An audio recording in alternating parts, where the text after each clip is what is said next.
Pahlavi text translated by E.W. West, Part 1. The Bundahis Bahman, Yast, and Shayast, Shayast, Sacred Books of the East, Oxford University Press. The Parsi Scriptures. Though we must look to the Avesta for information regarding the main outlines of the Parsi religion, it is to Pahlavi writings we must refer for most of the details relating to the traditions, ceremonies, and customs of this ancient faith, which styles itself emphatically the good religion of the Mazdayastians, and calls its laity Bahdinan, are those of the good religion. In the fragments of the Avesta which still exist, we may trace the solid foundations of the religion, laid by philosophic bards and lawgivers of old, with many a moldering column and massive fragment of the superstructure erected upon them by the ancient priesthood. These are the last remnants of the faith held by Cyrus, the anointed of the Lord. Isaiah 45:1. That alone refutes this idea that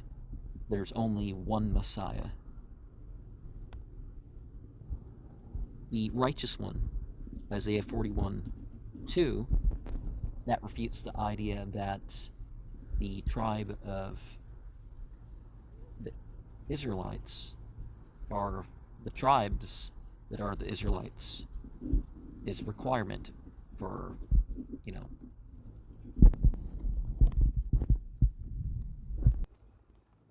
being on the right religion, or that it's about the labels in one language or another. Our eagle, Isaiah 46:11, whom he called from the east, and the shepherd who performed his pleasure, Isaiah 44:28,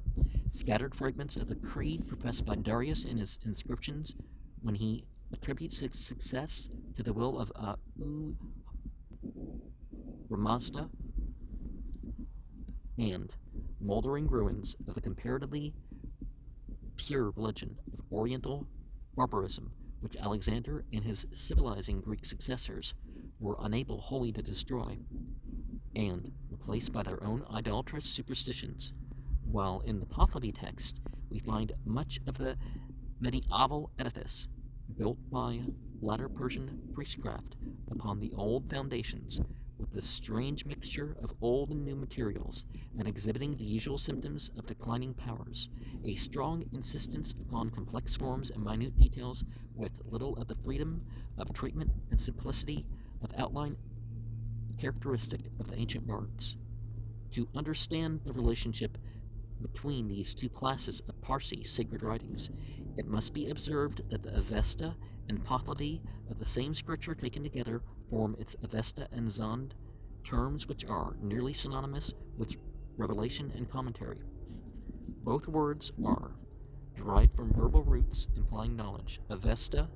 being the Pahlavi Avestak, which may most probably be traced to the past participle of a, to, and vid, to know,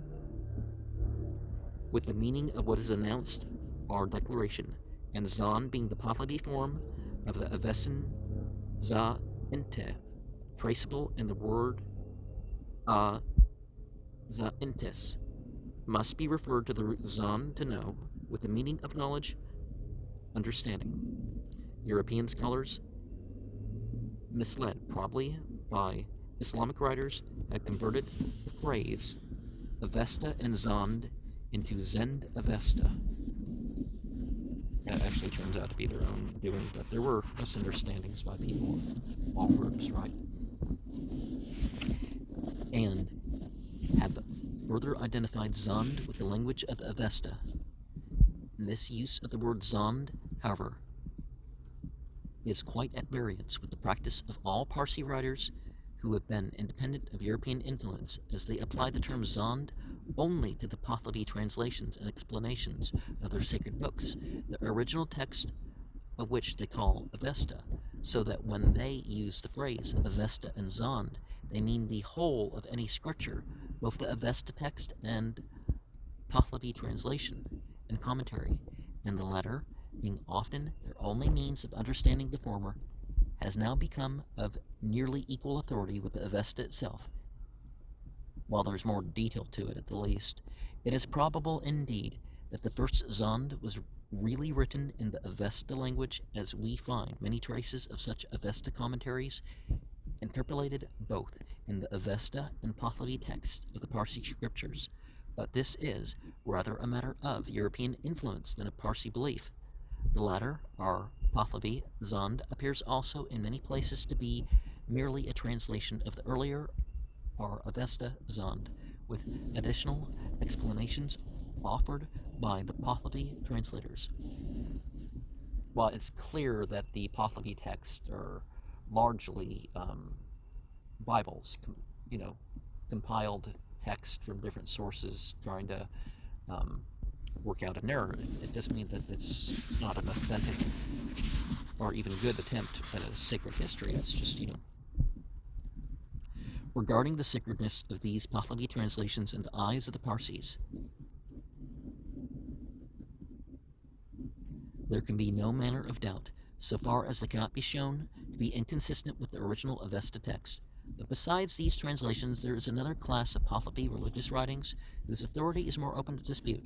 These writings are either translations and Zonds of Avesta texts no longer extant,